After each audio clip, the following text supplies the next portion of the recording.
হাওড়ার এই মন্দিরটিকে বলা হয় সতীপীঠ, কারণ সতীর মালাই চাকি পড়েছিল এই মন্দিরে। শ্রী শ্রী মেলাই চণ্ডী মাতার মন্দির হাওড়ার আমতায় অবস্থিত।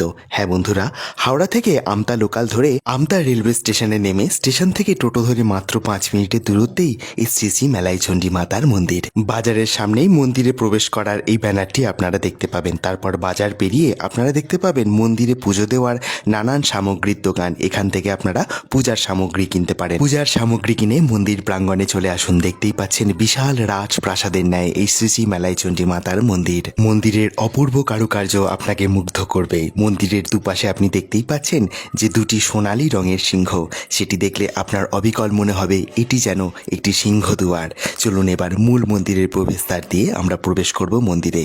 মন্দিরে প্রবেশ করেই দেখতেই পাচ্ছেন একটি সুন্দর বিশাল নাট মন্দির, যে নাট মন্দিরের উপরের অংশটি কাঠের নির্মিত এবং তার উপরে কিন্তু ঢালাই করা। সত্যি এইরকম নাট মন্দির দেখাই যায় না। অক্লান্ত ট্রেন জার্নি কিংবা বাস জার্নি করে আসার পরে এই নাট মন্দিরে বসে কিন্তু আপনি একটি জিরোতেই পারেন। নাট মন্দিরের প্রত্যেকটি অংশ প্রাচীন কয়েকশো বছর পুরনো ইতিহাসের জ্বলন্ত বর্তমান উদাহরণ বলা যেতেই পারে।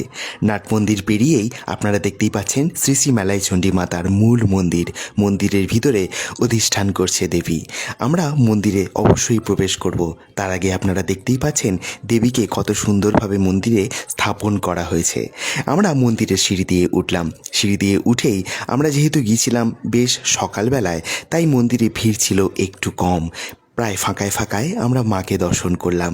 আপনারা দেখতেই পাচ্ছেন শ্রী শ্রী মেলাই চণ্ডী মায়ের এই মূর্তিটি। কয়েকশো বছর আগের কথা। মন্দিরের প্রতিষ্ঠাতা সাধক জটাধারী চক্রবর্তী মহাশয়কে মা স্বয়ং স্বপ্নাদেশে জানান যে তার মালাই চাকির অংশটি একটি প্রস্তর খণ্ডরূপে নিকটবর্তী একটি গ্রামে রয়েছে। সাধক জটাধারী বাবু মায়ের আদেশ অনুযায়ী সেই শিলামূর্তিটিকে নিয়ে এসে তার গ্রামে প্রতিষ্ঠা করে পুজো করেন নিয়মিত। কলকাতার তৎকালীন বিরাট বড় ব্যবসায়ী কৃষ্ণচন্দ্র দত্তের ধন সম্পত্তিতে পরিপূর্ণ নৌকা ডুবে যায় দামোদর নদীতে। মায়ের কাছে কাতর আর্জিতে মা তাকে স্বপ্নাদেশে জানান যে তার মন্দিরটিকে সুন্দর করে নির্মাণ করে দেওয়ার জন্য, তাহলেই তিনি পেয়ে যাবেন তার সমস্ত ধন সম্পত্তি। মায়ের আদেশ অনুযায়ী কৃষ্ণচন্দ্র বাবু মায়ের এই মন্দিরটিকে বিরাট একটি প্রাসাদের আকারে প্রতিষ্ঠা করেন এবং মায়ের কৃপা লাভ করেন, ফিরে পান তার সমস্ত ধন সম্পত্তি। মায়ের এই মন্দির প্রাঙ্গণে রয়েছে অনেকগুলি মন্দির। একটি শিবের মন্দির, একটি রাধাকৃষ্ণের মন্দির এবং শ্রী শ্রী ঠাকুর রামকৃষ্ণ পরমহংসদেবের মন্দির। যেহেতু আমরা গিয়েছিলাম সকালের দিকে, তাই সূর্যের স্নিগ্ধ আলোয় মন্দিরটি একটি অন্যরকম পরিবেশ সৃষ্টি করে। আপনারা দেখতেই পাচ্ছেন কালীঘাটের মন্দিরের চূড়ার ন্যায় এই মন্দিরটি দেখতে। সত্যি আমাদের হাওড়ার এই সতীপীঠ আমরা প্রায় অনেকেই জানি না বললেই চলে। মন্দিরের গায়ে এই কারুকার্যগুলি, মন্দিরের ইতিহাস আপনারা কিন্তু জানতে পারবেন। মায়ের 2 বেলায় চলে নিত্য পূজা।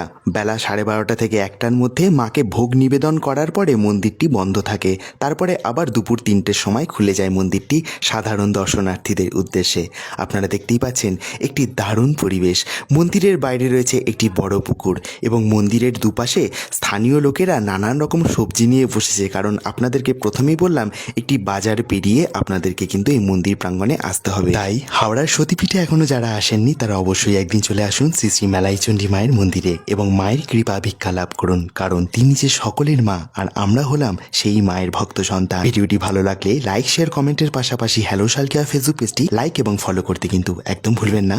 দেখা হচ্ছে অন্য কোনো ভিডিওতে। নমস্কার।